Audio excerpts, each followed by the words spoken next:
کہ بہت سارے جو جدیدیت کے فقہا ہیں یا علماء کرام ہیں جو جدید اس کو مانتے ہیں، ان کے مطابق اگر ریاست آپ سے مخصوص شرح کے اوپر لیتی ہے، قرض لیتی ہے، تو وہ سود کی مد میں نہیں آتا۔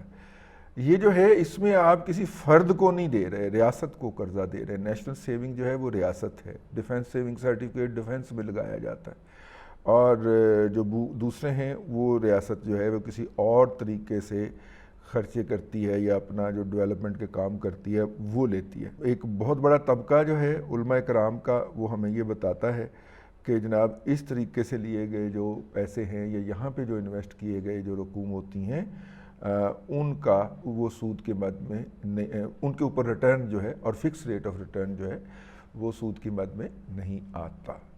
تو اب دیکھ لیں، میں ذاتی طور پہ تو ایسے لوگوں کا حامی ہوں جو کہ بظاہر کام نہیں کر سکتے بہت زیادہ، تو وہ اس طرح کے وہ کرتے ہیں، جگہوں کے اوپر پیسہ لگا دیتے ہیں۔ جیسے ہمارے ہاں وہ سوشل سیکیورٹی کا سسٹم تو ہے ہی نہیں۔ اگر ایک خاتون ہیں، وہ بیوہ ہو گئی ہیں اور ان کے بچے ہیں اور ان کے پاس کچھ سرمایہ ہے، تو ان کے پاس اس کے علاوہ اور کیا آپشن رہ جاتا ہے کہ وہ ریاست کو پیسے دے دیں اور ریاست جو ہے اس کو ایک منتھلی انکم دیتی رہے جس سے اس کا گھر چل جائے۔ آئیڈیل سچویشن تو یہ ہے کہ اس کا بوجھ جو ہے وہ ریاست اٹھائے، اس کے بچوں کا، اس کی تعلیم کا، ان کے گھر کا۔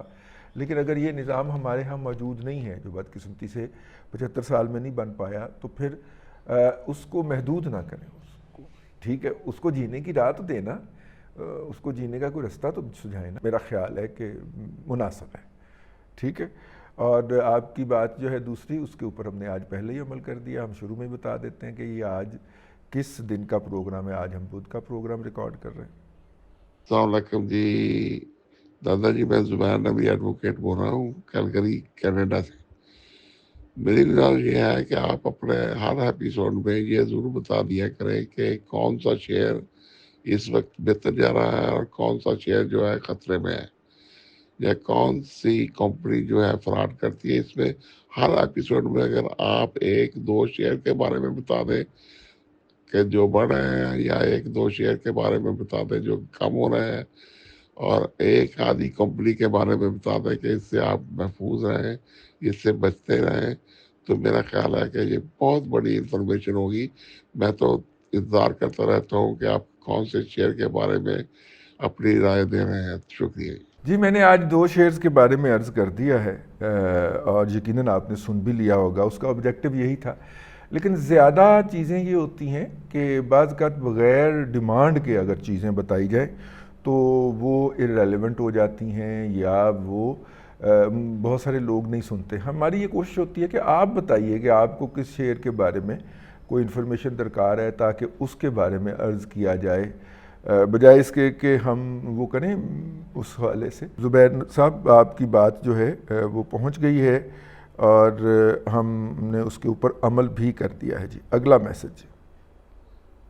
السلام علیکم دادا جی، میں کامران بخاری عرض کر رہا ہوں ملتان سے، اور آپ کا بہت بڑا فین ہوں، آپ سے بہت محبت کرتا ہوں۔ اللہ تعالیٰ آپ کو اپنی زبان میں رکھے، خوش رکھے، آباد رکھے، آپ کا سایہ آپ کے بچوں پہ قائم رکھے۔ میرا ایک سوال یہ تھا کہ جیسے بہت سے نوجوانوں پاکستان میں لوگ اب نئی بزنس اپرچونیٹیز کی طرف دیکھ رہے ہیں، تو اس حوالے سے ابھی جو یہ ایران اور پاکستان نے کچھ بارڈر پہ منڈیاں کھولی ہیں جس پہ بارٹر سسٹم کے لوکل کرنسیز کے تحت بھی میرے خیال میں تجارت ٹریڈنگ ہو سکتی ہے چیزیں، تو اس حوالے سے اگر آپ کچھ گائیڈ کر سکیں کہ آپ کے پاس اس بارے میں کیا انفارمیشن ہے، اور آپ کیا سجیسٹ کرتے ہیں، کیا گائیڈ کرتے ہیں، اور کیا ہمیں وہاں ایک وزٹ کرنا چاہیے، یا کس طریقے سے ہم اس کے حوالے سے کوئی انفارمیشن حاصل کر سکتے ہیں، کائنڈلی گائیڈ کر دیں۔ دیکھیے، میں نے ایک ولاگ بھی کیا تھا اس حوالے سے، بخاری صاحب آپ نے بڑی اچھی توجہ دلائی، لیکن دادا پوتا شو کے پلیٹ فارم پہ اس کی جو ہے وہ بات نہیں ہوئی۔ یہ ایک جو میرے علم کے اندر بات آئی ہے، اور میں ہمہ وقت یہ بات ماننے کو تیار رہتا ہوں کہ میری انفارمیشن کے اندر کجی بھی ہو سکتی ہے، لیکن جو میرے انفارمیشن میں بات آئی ہے وہ یہ ہے کہ یہ جو 5 مختلف جگہ کے اوپر ایسی منڈیاں قائم کی جائیں گی۔ اس وقت جو ہے وہ ایک جگہ کے اوپر، یہ جیوانی سائڈ کے اوپر، یہ گوادر سے اگر آپ نقشے میں آگے دیکھیں تو آخری قصبہ جو ایران کا بارڈر آنے سے پہلے ہمیں ملتا ہے وہ جیوانی ہے، اور یہ جیوانی کا جو علاقہ ہے یہ گوادر سے بھی آگے گیا ہوا ہے سمندر کے اندر نا، اور یہ بڑی اچھی جگہ ہے طلوع آفتاب غروب آفتاب دیکھنے کے لیے، یہ آخری بڑی زبردست جگہ ہے۔ اور ملکہ برطانیہ یہ جو پچھلے دنوں فوت ہوئی ہیں، یہ جب یہاں پہ ان کی حکومت تھی تو یہ ایک خاص حکم کے تحت یہاں پہ آئی تھی اور انہوں نے غروب آفتاب کا وہ منظر دیکھا تھا۔ کہا جاتا ہے کہ وہاں پہ کہا نہیں جاتا، اس کی ویڈیوز بھی یوٹیوب پہ آپ کو مل جائیں گی، وہاں پہ اس وقت وہ کمرہ اور وہ گیسٹ ہاؤس بھی موجود ہے جہاں پہ آ کے ملکہ ٹھہری تھیں، اور انہوں نے غروب آفتاب کا نظارہ کیا تھا، اور پھر وہ اگلی شام یا رات وہاں پہ گزار کے پھر اگلے دن وہاں سے روانہ ہوئی تھیں۔ تو بڑا زبردست یہ جیوانی کا قصبہ ہے جی، اللہ تبارک و تعالیٰ اس کو آباد کرے، آباد رکھے۔ پہلے جتنی بھی آبادی ہے مچھیروں کا علاقہ سمجھا جاتا ہے، لیکن زیادہ تر یہاں پہ وہ لوٹ مار والے لوگ زیادہ ہوتے ہیں، تو اس لیے وہاں پہ عام لوگ بلوچ تو چلے جاتے ہیں، وہ تو گھومتے رہتے ہیں، وہی ویڈیوز بنا کے اس پہ لوڈ کرتے ہیں، لیکن نان بلوچ کا وہاں پہ جانا کہا جاتا ہے کہ خطرے سے خالی نہیں ہے، جانا ہے تو آپ سیکیورٹی لے کے جائیں۔ ہم نے بھی جب جانے کا پروگرام بنایا تو ہمیں دوستوں نے کہا کہ جناب آپ کو ہم سیکیورٹی دیں گے، اس کے بغیر آپ وہاں پہ نہیں جائیں گے، سیکیورٹی اسکارٹ کرے گی۔ میں کہہ رہا مطلب ہے کہ انہوں نے نام ہی مارنا ہوئے تو پھر بھی مارا، ٹھیک ہے۔ لیکن خیر وہ ہے جی، وہ جیوانی سے کے ملکہ بارڈر کے اوپر جی میرا خیال ہے کہ یہ بنی ہے، اور یہ کامن ایریا ہوگا۔ جس طرح آپ نے دیکھا کہ اس ایریا کے اندر ایران کے صدر جو تھے وہ بھی تشریف لائے، اور شہباز شریف صاحب بھی گئے، اور پھر وہاں پہ بات چیت ہوئی، مقامی کرنسی میں ہوگی۔ اب نارمل ٹریڈ ہو رہی تھی اور سمگلروں کے ہاتھ میں تھی، اب وہاں پہ ریگولر ٹریڈر آئے گا یہ مال کا تبادلہ کرنے کے لیے، اور مقامی کرنسی میں ہوگی یا روپے میں ہوگی یا تمن جو ان کا ہوتا ہے اس کے اندر ہوگی۔ تو زیادہ مناسب ہوگا کہ وہاں کا ایک دفعہ وزٹ کر لیا جائے، مقامی کسی بندے کے ساتھ پہلے پوری طرح نیٹ ورکنگ کر کے وہاں کا ایک وزٹ کر لیا جائے، اور جب وہ ٹریفک بڑھ جائے گی تو پھر یہ لا اینڈ آرڈر والے واقعات یہ کم ہو جائیں گے، کیونکہ گوادر تک تو ہے نا سارا سلسلہ، تو گوادر تک بائی ایئر جایا جا سکتا ہے، آگے بائی روڈ جایا جا سکتا ہے، تو پہلے اس کو ایک وزٹ کر لیا جائے، اس کی پوری جو نٹی گریٹی ہے، ڈیٹیلز ہیں وہ لے لی جائیں، پھر اس کے بارے میں سوچا جائے، آسان ہو جائے گا وہاں پہ جا کے اپنے ایرانی ہم منصب سے ڈیل کرنا۔ اب دیکھیں نا، ویسے آپ اگر ڈیل کرنا چاہ رہے ہوں تو یا ان کو ملتان آنا پڑے گا، یا آپ کو تہران یا قم جانا پڑے گا، یا مشہد جانا پڑے گا، تو اس کی بجائے اگر آپ یہاں سے گوادر کی فلائٹ لے کے وہاں پہ پہنچ جائیں اور وہ چاہ بہار کی فلائٹ لے کے آ جائیں، تو اس کے بعد وہاں پہ سستی ملاقات ہو جائے تو کیا حرج ہے، اور پھر وہاں پہ ہی جو سسٹم ہوگا اس کے تحت لین دین بھی ہو جائے مال کا بھی، تو کیا حرج ہے۔ تو پہلے اس کا ذرا ایک مطالعاتی دورہ فرمایا جائے، ٹھیک ہے۔ اگلا سوال جی۔ السلام علیکم دادا جی، میں عبدالباسط بات کر رہا ہوں اسلام آباد سے۔ دادا جی اللہ تعالیٰ آپ کو خوش رکھے، آباد رکھے، ڈھیر ساری خوشیاں عطا فرمائے۔ دادا جی میرا سوال یہ ہے کہ کیا ہمارے ملک کی معیشت کیا نام ہے اپنی ٹریک پر چل پڑی ہے، یا معنی کہ اپنا کیا ہمارے ملک کی معیشت سیدھی راہ پہ چل پڑی ہے، یا ترقی کی راہ پہ گامزن ہو چکی ہے یا نہیں؟ پہلا سوال، نہیں جی ابھی سٹارٹ نہیں لے پائی جی، ٹھیک ہے۔ ابھی ہم چیزوں کو دیکھیں، ایک غلط سمت میں گاڑی جا رہی ہے، آپ اس گاڑی کو بریک لگانا شروع کرتے ہیں، روکتے ہیں، ایک جگہ پہ وہ ساکن ہوتی ہے، پھر آپ اس کو گھماتے ہیں، یو ٹرن لیتے ہیں اس پہ، اور پھر واپسی کی طرف چلتے ہیں۔ ہم وہ یو ٹرن والے مرحلے کے اندر پھنسے ہوئے ہیں، ٹھیک ہے، اس کی ڈائریکشن سیدھی کرنے کے مرحلے کے اندر پھنسے ہوئے ہیں۔ پاکستان کی معیشت بہت پیچھے جا چکی ہوئی، آپ ارد گرد کے ممالک کو دیکھیں، آپ ایران کو دیکھیں، بھئی اب تو ہم کہتے ہیں آپ افغانستان کو دیکھیں، ٹھیک ہے، آپ ایران کو دیکھیں، انڈیا کو تو خیر کیا دیکھنا ہے، لیکن آپ جو امیڈیٹ ہمسایہ آخری جو ہم سے آگے نکلا ہے وہ ایران تھا، اس کے اوپر پوری دنیا کی پابندیاں لگی ہوئی تھیں، اس کے باوجود بھی اس کی معیشت دیکھیں جا کے آپ، 6 لین کی ٹرام چلتی ہیں تہران کے اندر، ہمارے یہاں پہ ایک چلنے لگی تھی تو ثاقب نثار جو ہے وہ سٹے دے کے بیٹھ گیا تھا، اندر سے کتنی ریزسٹنس آتی ہے مزاحمت کو، ایک بات۔ دوسری بات یہ ہے کہ یہ نارملی دیکھا گیا ہے کہ ہماری معیشت جو ہے وہ 4 سے 5% سے زیادہ جیسے ہی گرو کرنے لگتی ہے تو منہ پڑنے جا پڑتی ہے، منہ کے بل جا گرتی ہے. تو اس لیے ہماری معیشت کے اندر وہ کیپیسٹی نہیں ہے کہ وہ 5%، 6%، 10% کے لیول کے اوپر جا کے ترقی کر سکے یا اس میں آگے موو کر سکے. اس کا مطلب ہے کہ جتنے پاکستان کے اندر موجود جتنے لوگ ہیں ان کی عقل جو ہے وہ 4%، 4.5% گروتھ تک جا کے رک جاتی ہے. اس کے بعد باتیں ان کی عقل سے باہر ہو جاتی ہیں، ان سے وہ اتنی تیز گاڑی سنبھالی نہیں جاتی، ٹھیک ہے، اور گاڑی الٹ جاتی ہے. کوئی نہ کوئی حادثہ ہو جاتا ہے ہمارے ساتھ. کبھی وکلا تحریک چل پڑتی ہے، وہ معیشت کا بیڑا گرک کر دیتی ہے.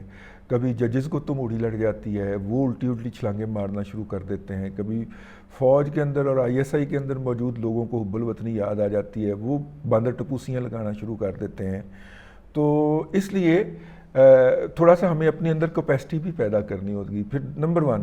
نمبر 2، ہمارے پاس 4 پیسے آ جائیں، ہم دے پلاٹ پہ پلاٹ، دے فائل پہ فائل، دے پلاٹ پہ پلاٹ مارنا شروع کر دیتے ہیں اور جیکب کر دیتے ہیں زمینوں کے ریٹ اور گھروں کے ریٹ، اور کسی شریف آدمی کے لیے چھت بنانا ناممکن بنا دیتے ہیں.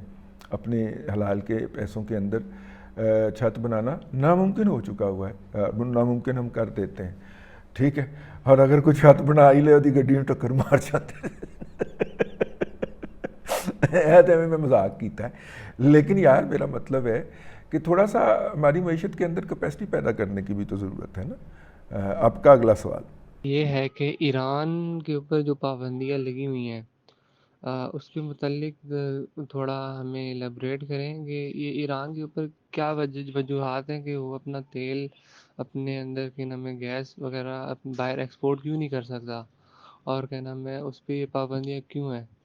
یہ ذرا اس پہ کیا نام ہے روشنی ڈالیے گا دادا جی. شکریہ، السلام علیکم. دیکھیے بات یہ ہے کہ ایران کے اوپر پابندیاں جو ہیں وہ امریکہ کی خواہش پہ لگی، ٹھیک ہے.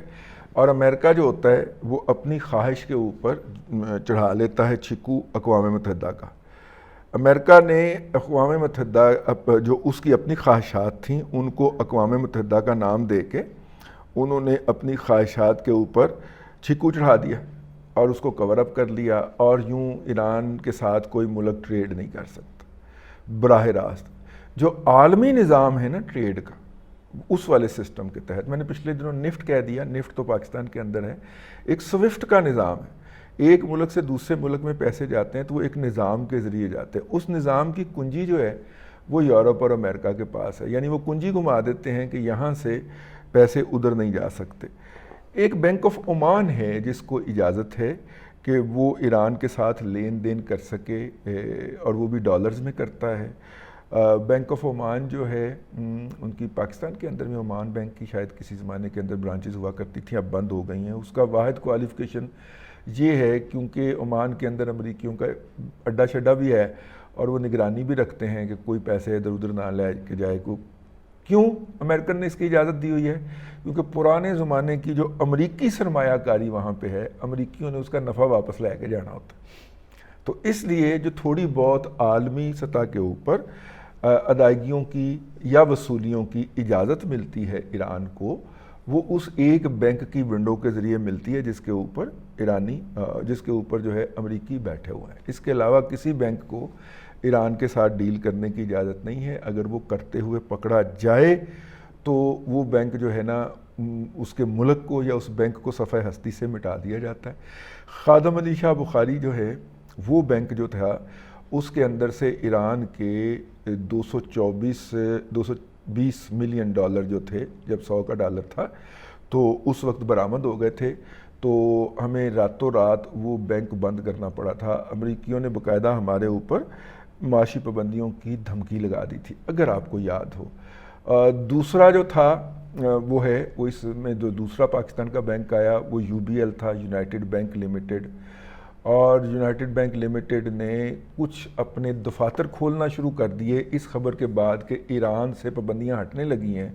تو UBL کی مینجمنٹ کا خیال تھا کہ وہاں پہ ہمارے دفاتر پہلے ہی موجود ہوں گے اور ہم ایک دم اس کے اوپر UBL کے بورڈ لگائیں گے اور کام کرنا شروع کر دیں گے.